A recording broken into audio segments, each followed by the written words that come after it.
Young Women Christian Association in Western Province, in its continuity to have more women in participating in the coming general election for 2021, has organized a one-week training, and Mr. Abraham Mobola has this to say.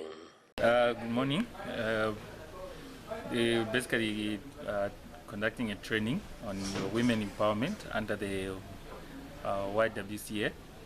I was asked to do a presentation on the electoral process to women that are aspiring for political office. And so this program basically is aimed at sensitizing those members of our public, especially the women folk, on what are the requirements as provided by the Electoral Act number 35 of 2016. What are the requirements for one to stand for the position of a councillor? So through the office of the YWCA, I was asked to come and do a presentation on what the requirements are provided by the Electoral Commission of Zambia. So the training is basically focusing at what happens between the time one decides to stand or to file in their nomination, the requirements for nomination, up to the time when someone successfully files in the nomination, what is required to do, what are they required to observe.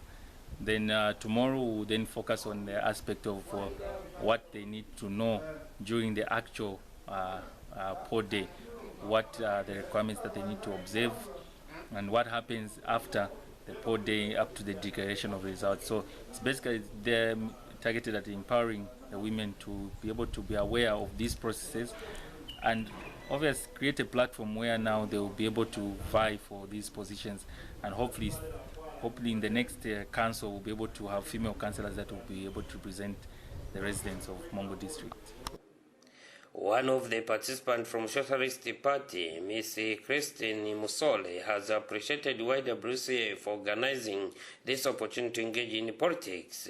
Really thank YWCA for organizing such opportunities for us as women to engage in political matters. And so I would really like to urge political parties to please adopt women in these positions that we have in our political parties, not only on the party aspect, but also the nation at large. If you know and if you have identified women that can take up leadership roles, please put them on those roles, and trust me, they are going to do better than you think. And if you do not have other women that can stand, please, we urge you that you need to take them through these lessons so that they can know how to go about it, because some of them fear engaging because of lack of knowledge of how they can really go about it and where to start from. So it is up to us as political parties to identify people that can take up these leadership roles, train them in the way that we want them to be, teach them about the ideologies of our political parties, so that by the time they take up those leadership roles, they won't make unnecessary mistakes. And so I would also love to urge the women to take up these leadership roles, because it all begins with us. No political party will come and force you to take up a leadership role. It is up to us to come up on our own and say it is now our time to do this. Siewaka, we are reporting for CBC News in Mongo District, Western Province.